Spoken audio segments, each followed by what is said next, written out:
We want you to plan for success. Welcome to Planning Matters Radio. Peter, good to see you. Everyone, welcome back. We have a really important topic today, 401k withdrawal rules, what you need to know. So most Americans, Peter, are tapping their 401ks because of financial distress. In fact, the number of people who made a hardship withdrawal surged 36% from the second quarter of 2022. So we wanted to break down the basics. How can I withdraw money from my 401k without penalty? Well, first of all, wait till 59 and a half or after would be optimal because that's what it's intended for. But like you said, hardship and more people are having to tap into it. Now, if you don't have to, don't, right? Don't take money out of that 401k just to go spend or take a vacation or buy a new car or what have you. It is this exclusion to the penalty is explicitly for hardships. You also shouldn't use the 401k like a piggy bank and take a loan because yes, you're paying yourself back, but you're not making the progress that you otherwise would have. So you can take money out if you have that justifiable hardship, like a medical circumstance, some educational expenses, the purchase of a first-time home or a couple of the other ones. But I think it's unfortunate more and more Americans right now are tapping the 401k, classifying it as a hardship. And that speaks to kind of the general financial wellness, I think, that we have as a society. But if you do tap it as that hardship withdrawal, you may be able to avoid the 10% penalty if it is justifiable and does qualify. After the passage of the Secure Act, making a hardship withdrawal became even easier. Can you explain that a bit? Yeah, so before the Secure Act, which was like right before COVID, it was 2019 that the Secure Act passed, and it was the acronym is Setting Every Community Up for Retirement Enhancement, but it actually allowed people a little bit greater access to the 401k. So I'm not sure it held up to the acronym because if we're pulling money out of retirement accounts before retirement, is that really retirement enhancement? I don't think so. And there were several other provisions, by the way.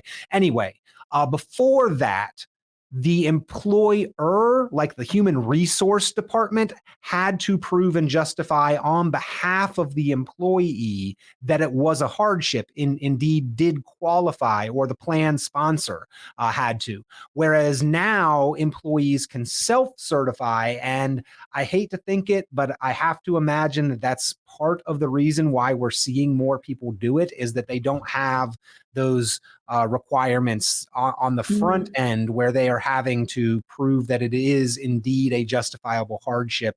Unfortunately, though, like those records can be scrutinized for years after the fact, and we might see some of that being clawed back and the penalties added. That's why I said you may be able to avoid the penalty. Now, you don't have to repay a hardship withdrawal, but you will have to pay income taxes. And of course, as you mentioned before, there is an opportunity cost. Right. Yeah, it's not the loan, and both the loan and the hardship withdrawal, both of those would have the opportunity costs.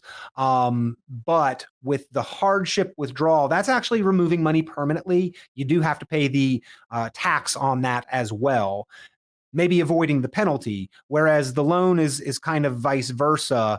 You don't have to pay the penalty or the tax so long as you do repay it. But the loan, if you look for a better job, like many people do, career aspirations, right, or are unexpectedly laid off, that outstanding loan balance immediately becomes a withdrawal, and you could end up paying tax and the penalty on it.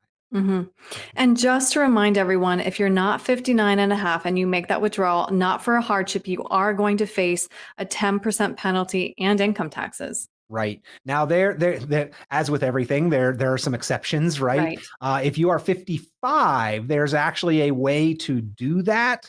But again, these are retirement accounts. We want and intend them for retirement. So the bottom line is just don't do it. Just don't do it, and leave that money there, because you will take advantage of the power of compounding interest and the growth power that the market can provide over time, and it will be a much better end result in retirement for you. So yeah, if you are younger than 59 and a half, you make that withdrawal. It's taxes, because you've never paid tax on traditional 401k dollars. Plus, it's the 10% penalty, and we want to avoid any and all extra costs and expenses that we can. That can be a pretty hefty one. Mm-hmm. And just to talk through one more benefit, though, of having a Roth account, you can always tap your contributions without penalty, right? Right. It's kind of the little known secret benefit of the Roth IRA. We all know about the main benefit is that we can grow money over our career, and that growth is tax-free and the income is tax-free when we retire. But here's the little lesser known secret is that the government would love to get that money back in taxable circulation. And so if you absolutely need to, again, I would avoid it if you can, but if you absolutely need to, you can access and withdraw the original contributions you've made to your Roth IRA without the 10% penalty, and you've already paid tax on those dollars. So I have seen a few different strategies using the Roth as kind of a spillover for college educational expenses. It's not necessarily the way that I would do it 100% of the time, but it's an interesting, again, kind of secret additional second benefit of the Roth IRA as compared to a 401k or traditional IRA. Mm-hmm, mm-hmm. Really interesting to talk this through, Peter. A lot of people, of course, are struggling with inflation and many other unknown expenses right now. If somebody wants to talk through their options and the best option for them, what's the best way to reach you? Yeah, give me a call, or even if you just want to order things in the optimal way for a secure retirement, and you're looking at that. I talk through all kinds of issues with people, and the way that conversation starts is you hear us here or watch the podcast, and then you give me a call at the office. 919-300-5886, 919-300-5886. You can also start the conversation online. Richonplanning.com is what it looks like. Richonplanning.com, richonplanning.com, or you can email me, peter@richonplanning.com. All right, Peter, thank you very much. Always a pleasure. Thank you, Erin. This has been Planning Matters Radio.